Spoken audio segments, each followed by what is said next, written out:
आज आश्रम में बहुत चहल पहल थी। कौशल्या जी और हिरेन भाई दौड़ दौड़ कर सारी तैयारी करवा रहे थे। वैसे यह आयोजन कोई पहली बार नहीं हो रहा था।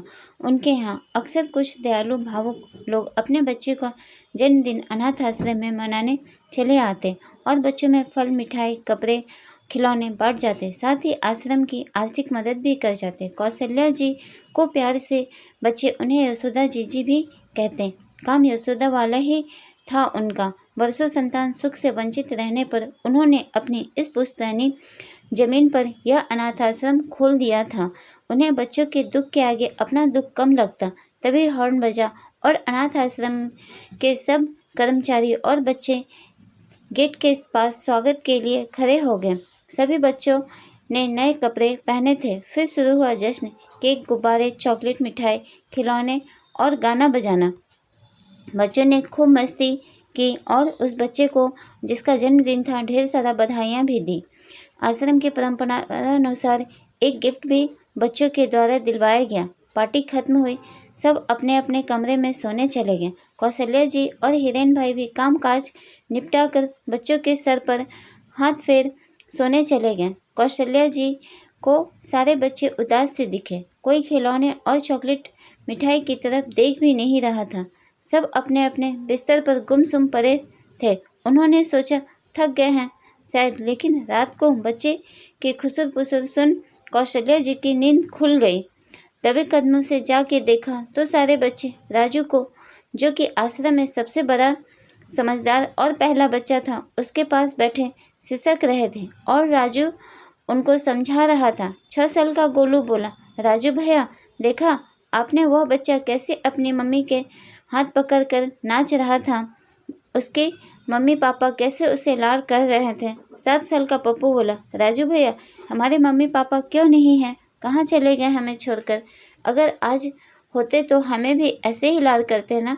नन्हा चुन्नू बोला, सबकी माँ ऐसी ही होती है। क्या प्यारी प्यारी कैसे उसके गाल पर पप्पी लगा रही थी ना वो 8 साल का नानू उसे जवाब देते हुए कहा, हाँ ऐसी ही होती है प्यारी प्यारी। चुन्नी ने उसे धौल जमाते हुए कहा, जा जा तुझे बड़ा पता है, जैसे तूने तेरी माँ को देखा है। नानू बुझा सा हो गया, लेकिन बोला, मेरे दोस्त है ना स्कूल में पेरेंट्स मीटिंग में आते हैं सबके मम्मी पापा साथ में। एक बार मैंने उससे पूछा था तो उसने बताया माँ बहुत प्यार करती है, अपने हाथ से खाना खिलाती है, नहलाती है, अपने से चिपका कर सुलाती है। पापा उसके साथ खेलते हैं, वो घूमने फिरने जाते हैं।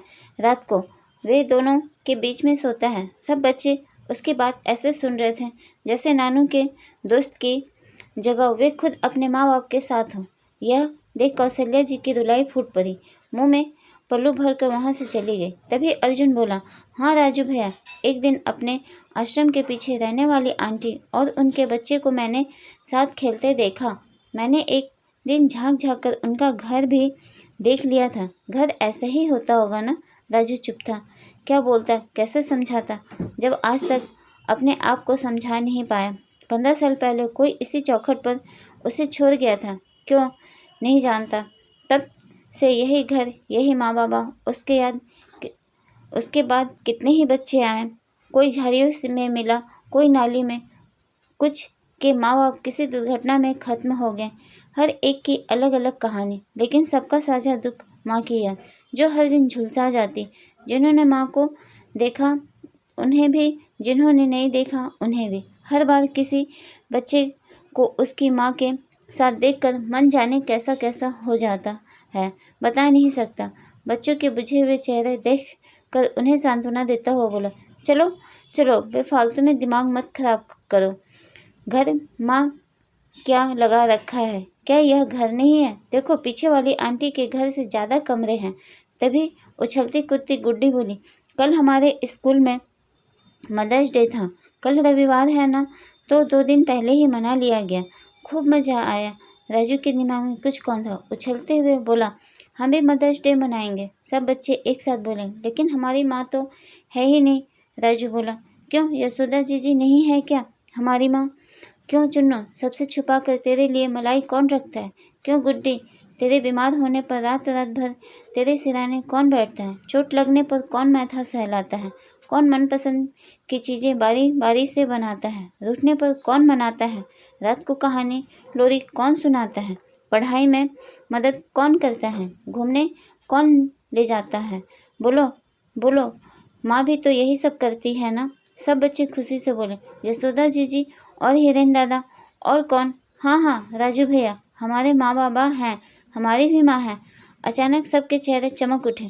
उनके आश्रम में कृष्ण जन्म मनाया जाता था और कृष्ण लीला होती थी। इस बार बच्चों ने सोच लिया कि हम कल यशोदा माँ को मदर्स डे विश करेंगे। राजू ने हंसते हुए कहा, सुबह जल्दी उठ जाना। सुबह की उत्सुकता में बच्चे ने अपना दर्द भूल मीठी नींद में सो गए। यशोदा जीजी का रो रो कर बुरा हाल था। हर जन्मदिन जो उनके यहाँ मनाया जाता वह बच्चों के दर्द को जिंदा कर देता है। यह वह क्यों नहीं सोच पाई। उन्हें याद आया कि इस आश्रम में हर बच्चे के साथ वह उससे बच्चे से ज़्यादा रोई है। बच्चे की तरफ उसकी असहायता, उसकी आंखों में अपने को तलाशती बेचैनी, बच्चे का गुमसुम उदास सहमा सा चुप चुप चेहरा और तकलीफ को बयान न कर पाने की मजबूरी में उसका बिलखना देख उनका हृदय चित्कार उठता। वे हाथ जोड़कर विधाता से कहती, हे ईश्वर, सब छीन लेना किसी से, लेकिन माँ की गोद किसी बच्चे से मत छीनना। बच्चों में ही अपनी संतान की छवि देख वे तृप्त हो जाती और हिरेन भाई माँ बाबा बनने का प्रयास करते। सुबह उठते ही बच्चों के कमरे में पहुंची सोए हुए मासूमों को देख के दिल भर आया। तभी बाहर से आश्रम की सहयोगी ने आकर बताया, कोई समाज सेवी संस्था का फ़ोन है, आश्रम में मदर्स डे मनाना चाह रही है। सुनकर उसका मुंह विकृत हो गया। अनाथ आश्रम में मदर्स डे, उठकर बाहर गई। क्षमा कीजिए, आपका उत्सव मेरे बच्चों को दुखी कर देगा। आप आर्थिक मदद ही कर सके तो ठीक है। फ़ोन रखकर वे ऑफिस की तरफ चली गई, जहाँ हिरेन भाई को उन्होंने रात वाली घटना बताकर जन्मदिन मनाने का बंद करने का नोटिस निकालने को कहा।